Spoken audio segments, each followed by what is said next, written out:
5ஆம் உலக தமிழ்ச்சங்கத்தினுடைய நிறுவனர் தலைவர், வில்வம் அறக்கட்டளையுடைய நிறுவனர் டாக்டர் முத்துக்குமார் பேசுகிறேன். ஒரு அருமையான, நீங்கள் சந்திக்க வேண்டிய அற்புதமான ஒரு அன்னையை, தெய்வ திருப்பணி செய்கின்ற ஒரு தாயை இந்த உலக மக்கள் மூலம் தரிசனம் செய்வதற்கு ஒரு நல்ல வாய்ப்பினை உருவாக்கி தந்திருக்கின்றேன். நாம் சுந்தருடைய வாழ்க்கை வரலாறை பார்க்கின்ற போது, சுந்தரர் கைலாயத்திலே சிவபெருமானுக்கு ஒரு அணுக்க தொண்டராக இருந்து அந்த தொண்டு செய்திருக்கின்றார். இந்த மண்ணிலே சைவம் தலைக்க வேண்டும் என்பதற்காக இறைவனால் அனுப்பப்பட்டவர் தான் சுந்தரர். இங்கே சுந்தரர் வந்து எம்பிரான் இறைவனுக்கு தோழனாக இருந்து நிறைய பதியங்களை இறைவனை பற்றி பாடி சைவம் வளர்ப்பதற்கு சிறந்து விளங்கினார். அந்த வகையில அம்மாவை பற்றி சொல்கின்ற போது, அன்னை உமாதேவிக்கு இவர்கள் அணுக்க தொண்டராக இருந்திருப்பார் என்று நினைக்கின்றேன். ஏனென்றால் அந்த அளவிற்கு ஒரு இந்த நிறைய ஆலயங்களுக்கு அம்மா பல லட்சங்களை அள்ளி தந்திருக்கிறார். இந்த உலக மக்கள் பொழுது பார்த்துக் கொண்டிருக்கின்றீர்கள். என்னுடைய தமிழ் அறிஞர்கள், தமிழ் நண்பர்கள், அமெரிக்கா, லண்டன், சிங்கப்பூர், மலேசியா, உலக மக்கள் அனைவரும் இந்த அன்னையினுடைய பெருமையை பார்த்துக் கொண்டிருக்கின்றீர்கள். மனம் நெகிழ்ந்து சொல்கின்றேன். சில வரலாற்று பதிவுகளை நினைவு கூறுகின்றேன். திருநாவுக்கரசருக்கு இறைவன் சூளை என்ற நோயை கொடுத்தார். வரலாற்றை பார்க்கின்ற போது, திருநாவுக்கரசருக்கு அவரை தன்னுடைய பக்கம் ஈர்ப்பதற்காக ஒரு கொடுமையான வயிற்று வலி சூளை நோயை கொடுத்தார். திருஞான சம்பந்தருக்கு பாலை கொடுத்தார். சீர்காழியிலே அன்னை உமையால் பொற்கிணத்தினை பாலை தந்து என் பெருமான் அந்த திருஞான சம்பந்தரை பாலை கொடுத்தார் கொண்டார்.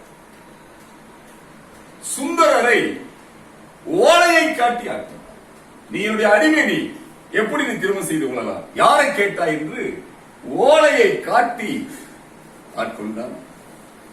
மாணிக்க வாசகரை காலை காட்டி ஆட்கொண்டார். ஆக குருவாக காலை காட்டி, ஓலையை காட்டி, சூளை நோயை காட்டி, பாலை காட்டி, காலை காட்டி ஆட்கொண்டார். அம்மா தாயவர்கள் தன்னுடைய திருப்பணியினால், சிவ தொண்டினால் நம்ம எல்லாம் ஆட்கொண்டார்.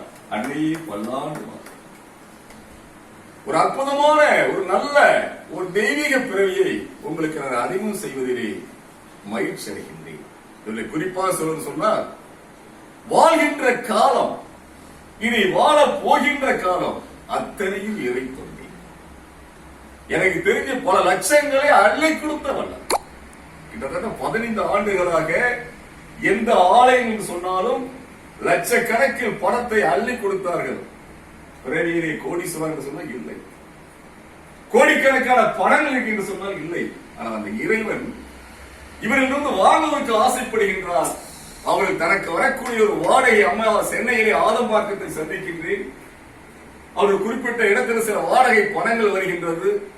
அந்த பணத்தை வைத்துக் கொண்டு கேட்கின்றவர்களுக்கு லட்சக்கணக்கில் அவர்கள் பணத்தை அள்ளித்தரு சொன்னால், நீங்கள் இருக்கின்ற இடத்தில் இருந்த அந்த தாயை வணங்குங்கள். அந்த அன்னை 100 ஆண்டு காலம் வாழ்ந்து இன்னும் நிறைய தெய்வத்திற்கு செய்ய வேண்டும். நினைக்கின்ற போதே நெஞ்சு நெகிழ்கின்றது. கர்ணனுடைய வரலாற்றை நாம் புரட்டி பார்க்கின்றோம். கர்ணன் அம்பு படுக்கையிலே படுத்திருக்கின்றான், அவருடைய உயிர் போகவில்லை. அர்ஜுனன் கேட்கின்றான், என்ன மைத்தவரே, இத்தனை சரங்களாக அம்பை கோர்த்த போல இன்னும் உயிர் போகலன்னு. இல்லப்பா, அவனை அந்த தர்ம தேவனை காத்துக் கொண்டிருக்கின்றார், கொஞ்சம் பொறுமையாக சொல்லி அந்த கிருஷ்ணன், அந்த கண்ணன், அந்த பரந்தாமன் ஒரு அந்தனர் வேடத்திலே வந்து கர்ணனிடம் யாசகம் கேட்கின்றார். உயிர் உப்பவா, இன்னும் சில நேரத்திலா, இன்னும் ஒரு மணி நேரத்திலா, இல்ல அடுத்த நொடியா என்று தெரியவில்லை. கண் சொருகிக் கொண்டிருக்கின்றது, உயிர் ஊசலாடி கொண்டிருக்கின்றது. தர்ம தேவதை, இந்த மண்ணுக்குன்னே எனக்கு ஒரு மகன் இருக்கின்றான் கர்ணன், அவனை நான் போக விடாது என்று சொல்லி தர்ம தேவனை காத்துக் கொண்டிருக்கின்றான். போன கண்ணன், இந்த பரந்தாமன் பரமொரு யாசகம் கேட்கின்றான். கண்ணா, மிகப்பெரிய கர்ணா, நீ மிகப்பெரிய குறைவல்லதாச்சு. கர்ணன் சொல்கின்றான், நான் மனமாக இருக்கின்ற போது கேட்டதெல்லாம் அள்ளி கொடுத்தேனே, இன்னைக்கு என்னிடம் கொடுப்பதற்கு எதுவுமே இல்லையே, எல்லாம் கொடுத்து விட்டேன், நான் என்ன செய்வேன்? பெரியவரே, என்னால் அந்த நேரத்தில் என்ன கொடுக்க முடியுமோ அதை கேளுங்கள் என்று கர்ணன் சொல்கிறார். கண்ணபுரான் சிரிச்சுக்கிட்டே கேட்கிறாரு, நீ செய்த தானங்களை தர்மங்களை எனக்கு கொடு என்று கேட்கிறார். கர்ணனுக்கு ரொம்ப மகிழ்ச்சி. வேற எடுத்து உயிர் ஊசலாடிட்டு இருக்கு, நம்ம செய்த தான தர்மங்கள் சொல்லி அந்த நேரத்திலே அந்த ரத்தத்தை எடுத்து அந்த பகவானே கையேந்துகின்றார். அந்த பரம்பொருளையே கையேந்துகின்றார். எந்த பரம்பொருளும் கையேந்துகின்றோமோ, எந்த பெருமானை கையேந்துகின்றோமோ, அந்த பெருமான், அந்த கடவுள், அந்த பரம்பொருள் இரு கைகளையும் ஏந்தி கர்ணனிடம் யாசம் கேட்கின்றான். கர்ணன் மன நிறைவோடு தன்னுடைய ரத்தத்தை எடுத்து தாரை வார்த்து குடிக்கின்றான். என்னுடைய தானதவை தருகின்ற சொன்ன உயிர் போகின்றது. அப்பொழுது பரம்பொருள் கேட்கின்றார், தன்னுடைய விஸ்வரூப தரிசனத்தை காட்டுகின்றார். யாருக்குமே காட்டாத விஸ்வரூப தரிசனம். நானே சிவன், நானே பிரம்மா, நானே பெருமாள், அண்டத்தில் இருக்கின்ற அத்தனை தெய்வங்கள் நானே என்று தன்னுடைய விஸ்வரூப தரிசனத்தை காட்டுகின்றான். கர்ணன் உயிர் போகிற நேரத்தில் அப்படியே கையெடுத்து வணங்குகின்றான். இந்த பரம்பொருளை கர்ணன் கையெடுத்து வணங்குகின்றான். என் பெருமான் கேட்கின்றான், பரம்பொருள், கர்ணா உனக்கு என்ன வேண்டும் என்று கேட்கின்றான். கர்ணா உனக்கு என்ன வேண்டும்? மாட மாளிகையா, கூட கோபுரமா, இல்ல பெரிய மாபெரும் அரசனா, அளவற்ற ஐஸ்வர்யங்களா, ராஜபோகங்களா, உனக்கு என்ன வேண்டும் என்று கேட்கின்றான். கர்ணன் கேட்கின்றான், பரம்பொருளே, அடுத்த இந்த பிறவி கொடுத்தால் கூட யார் கேட்டாலும் இல்லை என்று சொல்லாத தன்மையை குறித்து, எனக்கு இன்னொரு பிறவி கொடுத்தால் அந்த பிறவியில் கூட என்னிடம் கேட்கின்றவர்களுக்கு இல்லை என்று சொல்லாத தன்மையை கொடு என்று அந்த பரம்பொருளை நோக்கி கர்ணன் கேட்கின்றார். அதை போன்று அம்மாவை பார்க்கின்ற போது அவர் சொன்னார்கள், நான் இவரிடம் வேண்டுவது சாதாரண, எனக்கு எந்த விதமான ஐஸ்வர்யங்களை கொடு, கார கொடு, பங்களா கொடு. பார்த்தீங்கன்னா சாதாரண உட்கார்ந்து இருக்கிறாங்க அம்மா. லட்சக்கணக்கா கோயிலுக்கு வாரி வழங்குகின்ற அந்த தெய்வம் உட்கார்ந்து இதுதான்.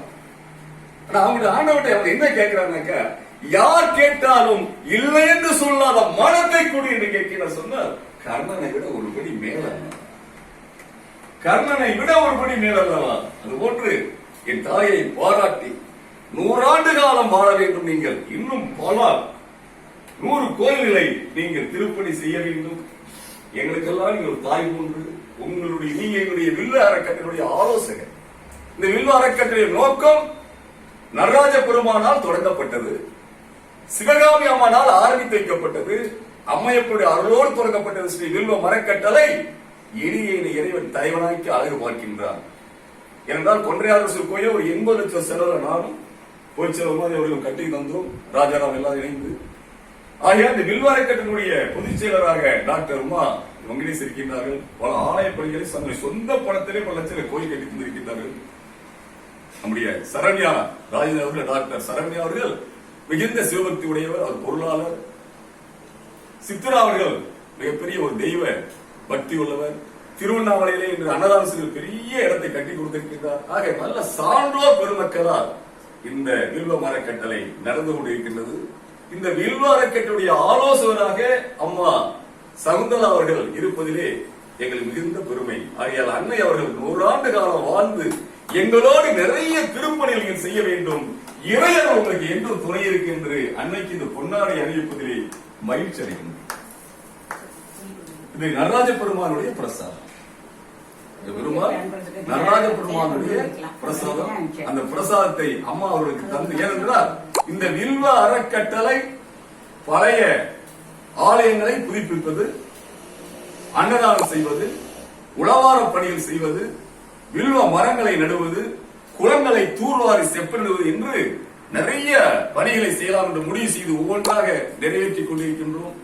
என் பெருமான் நடராஜ பெருமானுடைய அருளாசையோடு அருமையாக நடந்து கொண்டிருக்கின்றது. இந்த தேதி 2/6/2024 ஞாயிற்றுக்கிழமை சுமார் 7 மணி அளவிலே அன்னையை சந்தித்து எங்களுடைய வில்வம் அறக்கட்டளை ஆலோசகராக இருந்து அன்னையே எங்களுக்கு வழிகாட்டு என்று சொல்வதிலே பெருமை அடைகின்றேன். கொண்டையாரசுடைய பிரசாதத்தை வழங்குவதிலே பெருமை அடைகின்றேன். அன்னையே, எங்களுக்கெல்லாம் நீங்கள் அன்னையை போன்றவர்கள். உங்களுடைய ஆசையோடு இந்த வில்வ அறக்கட்டளையினுடைய குறிக்கோளை நிறைவேற்றுவோம். நடராஜ பெருமானுடைய திருவருள் எங்களுக்கு என்றும் துணைக்கு சொல்வதிலே மகிழ்ச்சி அடைகின்றேன். நன்றி நண்பர்களே, நன்றி, வணக்கம்.